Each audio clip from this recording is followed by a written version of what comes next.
Hello दोस्तों। कहानी शुरू करने से पहले प्लीज़ चैनल को सब्सक्राइब कर लें। कहानी के दूसरे भाग में हमने सुना कि करण और रूही मॉल में आए हुए थे। रूही को अपने सामने झुकाने की करण की दूसरी कोशिश भी नाकामयाब हो गई थी। वो गुस्से से लिफ्ट की तरफ बढ़ गया। रूही भी उसके पीछे पीछे बैग्स लेकर चल रही थी। लिफ्ट में जाते ही करण जोर से रूही का हाथ खींचते हुए बोला, तुम्हारी जुबान कुछ ज़्यादा ही नहीं चल रही थी, अब बोलकर दिखाओ। रूही को वैसे तो थोड़ी घबराहट हो रही थी क्योंकि वो दोनों लिफ्ट में अकेले थे, लेकिन वो खुद को समझाते हुए बोली, नहीं रूही, अगर तू आज इसके सामने झुक गई तो ये पूरी ज़िंदगी तुझे झुकाएगा। हिम्मत से काम ले, यहाँ ये तेरा कुछ नहीं बिगाड़ सकता।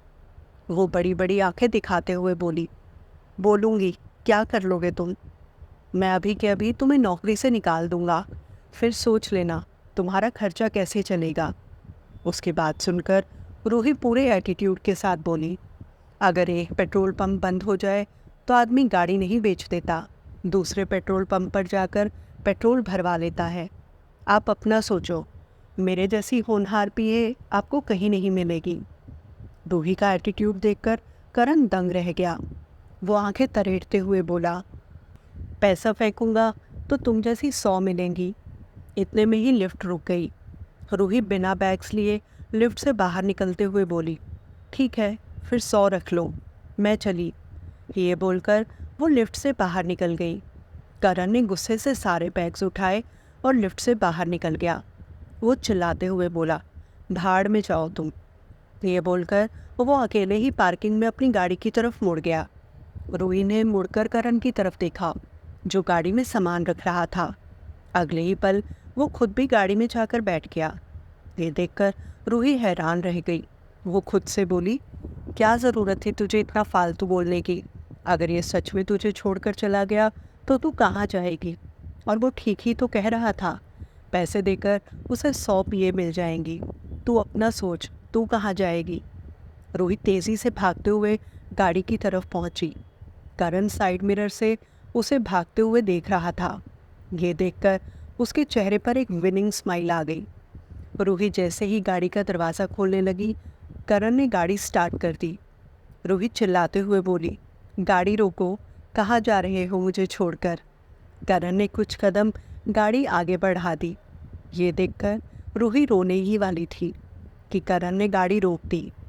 रूही तुरंत भागकर गाड़ी में बैठ गई और बेचारा सा मुंह बनाकर करण की तरफ देखने लगी।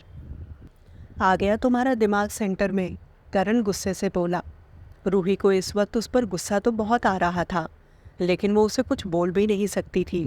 वो भोलेपन की एक्टिंग करते हुए बोली, हाँ, आ गया।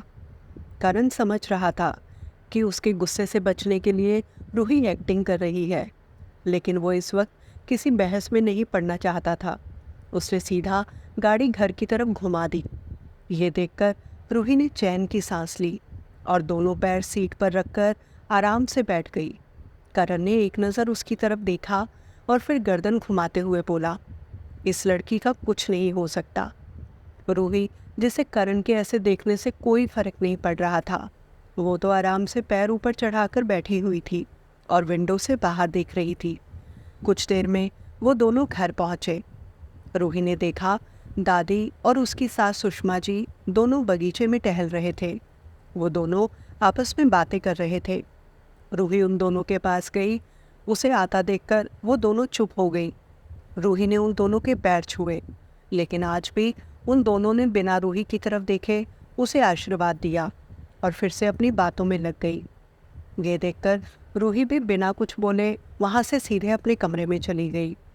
करण जो दूर खड़ा ये सब देख रहा था, वो भी बिना कुछ बोले अपने कमरे में चला गया। वो जानता था कि उसकी तरह उसके घर वालों को भी इस सच्चाई को मानने में वक्त लगेगा।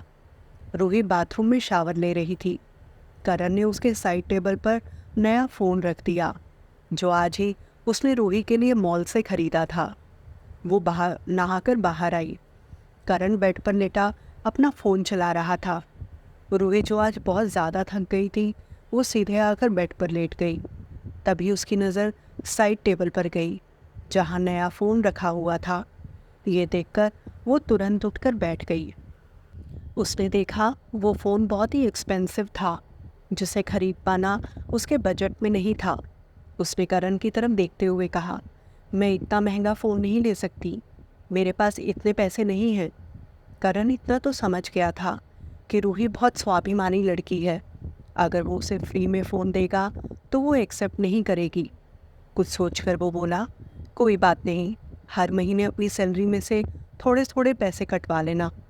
उसकी बात सुनकर रूही ने सर हाँ में हिला दिया। बहुत ज़्यादा थके होने की वजह से रूही ने आज डिनर भी अपने कमरे में ही मंगवा लिया था। कुछ देर बाद वो दोनों डिनर करके सो गए। करीब 2 बजे रूही पूरी तरह पसीने में भीग गई, जैसे वो कोई बुरा सपना देख रही हो। वो घबरा कर उठ गई। उसने अपने सीने पर हाथ रखा और खुद को शांत करने की कोशिश करने लगी। उसका दिल बहुत ज़ोरों से धड़क रहा था। उसने देखा करण सामने सोफे पर सोया हुआ था। कमरे की खिड़कियों के पर्दे हवा से उड़ रहे थे। बाहर तूफान के साथ तेज़ बारिश हो रही थी।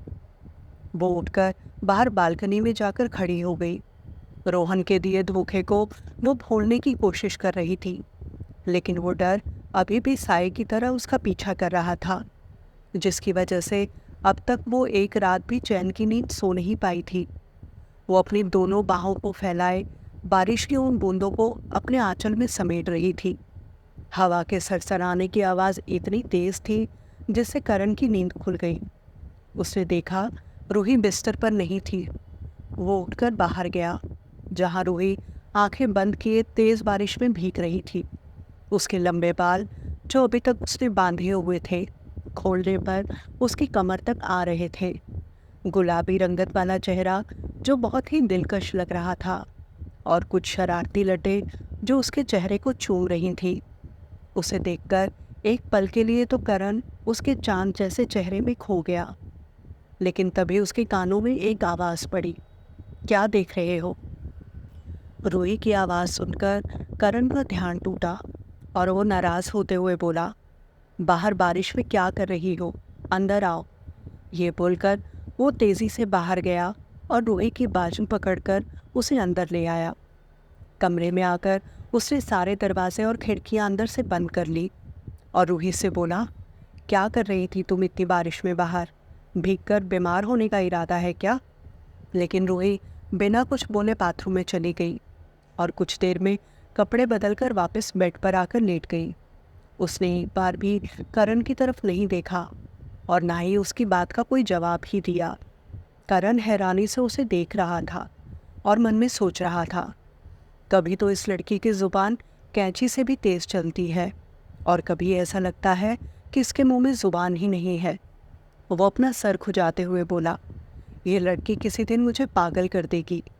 वो पैर पटकते हुए वापस सोफे पर जाकर लेट गया। उसने रूही की तरफ देखा, जिसकी आंखें बंद थी। करण ने भी अपनी आंखें बंद कर ली और सोने की कोशिश करने लगा। अगली सुबह रूही ठीक 9 बजे तैयार होकर डाइनिंग टेबल पर बैठी करण का इंतज़ार कर रही थी। कल करण ने ऑफिस के पहले ही दिन उसे कितना परेशान किया था, वो बात वो अब तक भूल नहीं पाई थी। कुछ देर बाद करण तैयार होकर नीचे आया।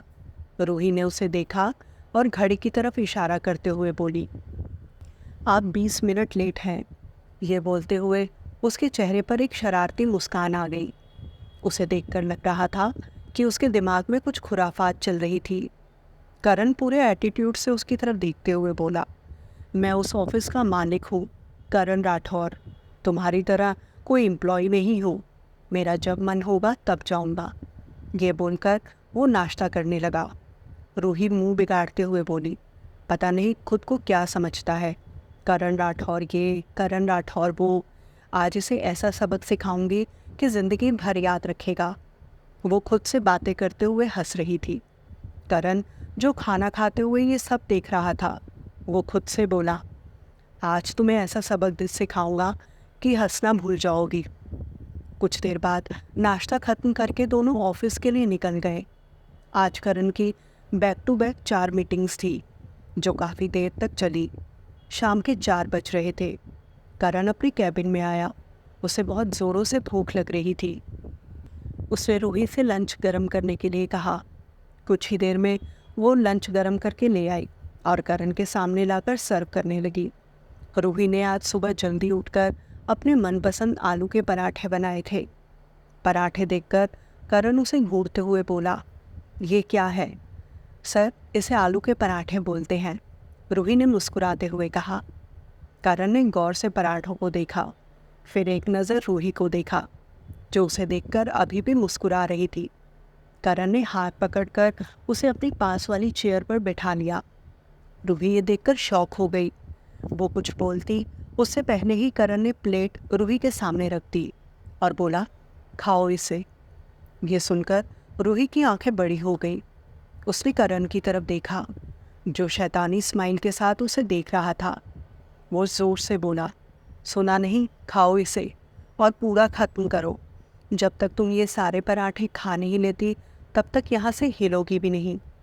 रूही को ये सुनकर झटका लगा और वो घबराते हुए बोली, लेकिन ये तो आपके लिए है ना, खाने के लिए मुंह चलाओ, मेरे साथ बहस करने के लिए नहीं। लेकिन मेरा मन नहीं है खाने का, वो डरते हुए बोली। लेकिन मेरा मन है तुम्हें खिलाने का। अब तुम खुद खाओगी या मैं तुम्हें अपने हाथों से खिलाऊं? उसकी बात सुनकर रूही ने बेमन से खाना खाना शुरू कर दिया। कुछ ही पलों में उसकी आंखों से आंसू निकलने लगे। करण अपना सर चेयर से टिकाकर बैठा हुआ था और रूही को खाना खाते हुए देख रहा था। रूही की आंखों में आंसू देखकर वो बोला, आई एम श्योर ये तुम्हारी आंखों में खुशी के आंसू होंगे। खाना देखने में ही इतना टेस्टी जो लग रहा है। ये बोलकर वो हंस दिया।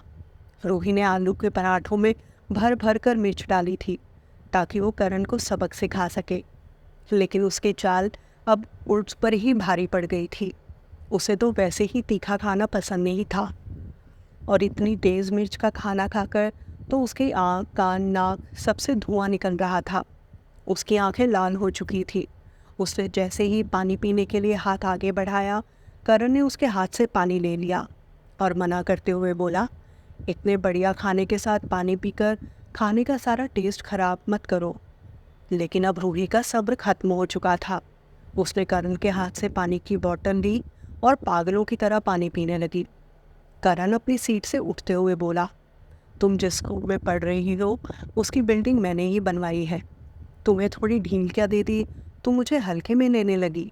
तुम्हें क्या लगता है तुम मेरे घर में रहकर कुछ भी करोगी और मुझे उसका पता नहीं लगेगा? दरअसल घर के सारे नौकर सालों से उस घर में काम कर रहे थे और करण के बहुत वफादार भी थे। करण ने उन्हें रूही पर सख्त नज़र रखने की हिदायत दी थी, इसलिए उसे सुबह ही पता चल गया था कि आज जल्दी उठकर रूही ने लंच तैयार किया है, जिसे करण समझ गया था कि हो ना हो रूही ने कुछ ना कुछ गड़बड़ ज़रूर की होगी। रूही तो ये भी नहीं जानती थी कि करण का सारा खाना उसके डाइट चार्ट के हिसाब से रेडी होता है और वो आलू के पराठे जैसी तली हुई चीज़ को छूता तक नहीं है। अगले ही पल एक आदमी कैबिन में आया और करण का खाना उसके टेबल पर रखकर वापस चला गया। करण खाना लगाते हुए बोला, वैसे कोशिश अच्छी थी तुम्हारी, लेकिन तुम अभी इतनी स्मार्ट नहीं हो जो करण राठौर को टक्कर दे सको। ये बोलकर उसने रूही की तरफ देखकर एक आंख ब्लिंक की और खाना खाने लगा। रूही बस गुस्से से अपना खून जलाकर रह गई। अभी वो कुछ भी करने की हालत में नहीं थी। खाना खत्म करके करण अपना कोट उठाकर कैबिन से बाहर निकलते हुए रूही से बोला, जल्दी से बाहर आओ, हमें मीटिंग में जाना है। यह सुनकर रूही भागते हुए तेज़ी से उसके पीछे गई। लिफ्ट से उतरकर आगे 2 सीढ़ियाँ थीं। रूही तेज़ी से उनसे नीचे उतरने लगी, लेकिन अचानक उसका बैलेंस बिगड़ गया। वो गिरने ही वाली थी कि करण ने उसका हाथ पकड़ लिया और उसे ठीक से खड़ा करते हुए बोला, अभी तो ये शुरुआत है, अभी तो बहुत भागना है तुम्हें मेरे पीछे। अच्छा होगा कि तुम मजबूती से अपने कदम जमाना सीख लो। हर बार मैं नहीं आऊँगा तुम्हें पकड़ने के लिए। ये बोलकर वो गाड़ी की तरफ बढ़ गया। रूही बस चुपचाप खून के घूंट पिए जा रही थी। उसने गुस्से में करण की तरफ देखा और उसके पीछे पीछे चल दी। अचानक करण जाकर रूही की सीट पर बैठ गया। ये देखकर रूही घूरते हुए बोली, आप यहाँ बैठे हैं तो गाड़ी कौन चलाएगा? या अपनी गाड़ी को भी सिखा दिया है कि उसे कैसे खुद चलना है। उसकी बात सुनकर करण बोला, बड़ा ही फालतू जोक था, अब जल्दी से ड्राइविंग सीट पर बैठो, आज गाड़ी तुम चलाओगी। रूही तुरंत बोली, लेकिन मुझे गाड़ी चलाना नहीं आता। सीरियसली, तुम्हें गाड़ी चलाना नहीं आता? मुझे लगा था जब ज़ुबान इतनी अच्छी चला लेती हो तो गाड़ी तो चला ही लेती होगी। करण ने घड़ी की तरफ देखते हुए कहा, अब जल्दी चलो, हमें लेट हो रहा है। लेकिन मैं कैसे गाड़ी चलाऊंगी? वो तुम्हारी प्रॉब्लम है। मुझे 20 मिनट में गुप्ता इंडस्ट्रीज़ के ऑफिस में पहुंचना है। यह बोलकर करण ने सीट बेल्ट लगा ली। रोही ने एक लंबी सांस ली और ड्राइविंग सीट पर आकर बैठ गई। सीट बेल्ट लगाकर वो मुस्कुराते हुए बोली, 20 मिनट में क्यों, मैं आपको 2 मिनट में वहाँ पहुँचा दूँगी। करण उसकी बात सुनकर शॉक रह गया। उसे रूही इस वक्त झांसी की रानी से कम नहीं लग रही थी, जिसके हाथ में तलवार की जगह इस वक्त गाड़ी की स्टीयरिंग थी। वो समझ गया था कि ये पगलैट कुछ भी कर सकती है। वो तुरंत गाड़ी से बाहर निकला और रूही को उठाते हुए बोला, चलो बाहर निकलो गाड़ी से। उसकी बात सुनकर रूही स्माइल करते हुए गाड़ी से बाहर निकल गई। उसे लग रहा था कि उसने करण को हरा दिया, लेकिन तभी करण बोल पड़ा, अपना पर्स इधर लाओ। रूही ने बिना कुछ बोले अपना पर्स उसे दे दिया। करण ने पर्स उठाकर बैक सीट पर फेंक दिया और बोला, तुम्हें रास्ता तो पता है ना गुप्ता इंडस्ट्रीज़ के ऑफिस का? रूही ने गर्दन हिलाते हुए कहा, मुझे नहीं पता। कोई बात नहीं, गूगल पर मैप लगा लो, पता चल जाएगा। तुम आधे घंटे में मुझे वहाँ मिलो, और अगर मीटिंग शुरू होने से पहले तुम वहाँ नहीं पहुँची तो उसके आगे जो होगा उसकी जिम्मेदार तुम खुद होगी। उसकी बात सुनकर रूही हैरान रह गई। करण ने उसका पर्स भी ले लिया था। अब उसके पास पैसे भी नहीं थे जिससे वो ऑटो या कैब कर सके। वो कुछ बोलती उससे पहले ही करण पूरी स्पीड में गाड़ी लेकर वहाँ से निकल गया। ये देखकर रूही गुस्से से पागल हो गई। उसने पास खड़ी गाड़ी पर जोर से लात मारी। सिक्योरिटी गार्ड जो कब से खड़ा ये सब देख रहा था, वो रूही के पास आया और उसे समझाते हुए बोला, मैम, गाड़ी पर गुस्सा उतारने से कुछ नहीं होगा। इस वक्त भलाई इसी में है कि आप जल्दी से भागो। दूसरी ओर करण हंसते हुए खुद से बोला, तुम्हें तो मैं इतना परेशान कर दूंगा कि तुम खुद मेरे आगे घुटने टेक कर बोलोगी कि तुम मेरी पत्नी हो, और जैसा मैं कहूँगा पूरी ज़िंदगी तुम वैसा ही करोगी। रूही 1 घंटे बाद बुरी तरह हांफते हुए ऑफिस पहुंची। उसका पूरा शरीर पसीने से भीगा हुआ था। वो किसी तरह मीटिंग रूम में पहुंची, जहां करण अकेला बैठा हुआ था। रूही की ऐसी हालत देखकर उसके चेहरे पर स्माइल आ गई। वो घड़ी देखते हुए बोला, तुम पूरे 30 मिनट लेट हो। मीटिंग कब की ख़त्म हो चुकी है। चलो अब वापस अपने ऑफिस भी जाना है। ये सुनकर रूही का दिमाग इस वक्त और भी गर्म हो गया। उसके पैरों में ज़रा सी भी ताकत नहीं बची थी, लेकिन वो इस वक्त करण से बहस करके दोबारा पैदल ऑफिस तक नहीं जाना चाहती थी। वो किसी तरह धीरे धीरे गाड़ी तक पहुंची। करण को उसकी ऐसी हालत देखकर बहुत मज़ा आ रहा था। रूही बिना करण की तरफ देखे गाड़ी में बैठ गई और एसी का टेम्परेचर कम करके अपनी सीट पीछे करके बैठ गई। वो इतना ज़्यादा थक गई थी कि उसे बैठते ही नींद आ गई। करण गाड़ी ड्राइव कर रहा था। उसका घर गुप्ता हेड ऑफिस से काफ़ी दूर था, इसलिए घर पहुंचने में 1 घंटा लग गया। कुछ देर बाद गाड़ी बहुत ज़्यादा ठंडी हो गई। ठंड की वजह से करण का शरीर कांप रहा था। उसने रूही की तरफ देखा, जो बेसुध सी गधे घोड़े सब बिछकर सो रही थी। करण इस बात से हैरान हो रहा था कि रूही इतनी ठंड में भी इतने आराम से कैसे सो रही है। उसने कुछ देर के लिए एसी ऑफ कर दिया ताकि गाड़ी का टेम्परेचर नॉर्मल हो सके, लेकिन 2 मिनट बाद ही रूही नींद में ही झुंझलाते हुए बोली, ये एसी किस गधे ने बंद किया है। अपने लिए गधा शब्द सुनकर करण को गुस्सा आ गया। आज तक किसी ने उससे इस तरह बात नहीं की थी, और ये लड़की जो जागते हुए तो उससे जुबान चलाती ही थी, अब नींद में भी उससे गालियाँ निकाल रही थी। करण ने तुरंत गाड़ी की ब्रेक मारी। यूँ अचानक ब्रेक लगने से रूही घबरा गई और उसने हड़बड़ाकर आंखें खोली। उसने करण की तरफ देखा, जो खा जाने वाली नज़रों से उसे देख रहा था। लेकिन रूही की थकान अब थोड़ी कम हो गई थी। उसमें फिर से करण का सामना करने की हिम्मत आ चुकी थी। उसे याद आ रहा था कि करण ने आज उसे कितना परेशान किया था। पहले उसे मिर्च वाले पराठे खिला दिए, फिर उसे धूप में भागते हुए इतनी दूर जाना पड़ा। वो सब सोचकर वो भी किसी जंगली बिल्ली की तरह करण को घूरने लगी। उसने अपने बालों का जूड़ा बनाया और बोली, अब बताओ तुम्हारी प्रॉब्लम क्या है? सुबह से देख रही हूँ, अगर मैं कुछ बोल नहीं रही तो तुम बरसात के मेंढक की तरह कुछ ज़्यादा ही उछल रहे हो। पहले गधा और फिर मेंढक। अपने बारे में ये सब सुनकर करण का दिल कर रहा था कि वो रूही को कच्चा चबा जाए।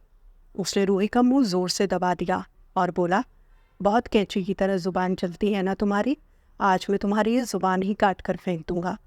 ये बोलकर उसने गाड़ी की साइड पॉकेट से एक छोटा सा नाइफ निकाला और रूही के चेहरे के बिल्कुल करीब ले आया। ये देखकर रूही की हवा टाइट हो गई। उसकी जुबान जैसे उसके हलक में ही रह गई। उसे लग रहा था आज सचमुच करण उसकी जुबान काट कर फेंक देगा। उसने जल्दी से अपने मुंह पर हाथ रख लिया और गर्दन नामे हिला दी।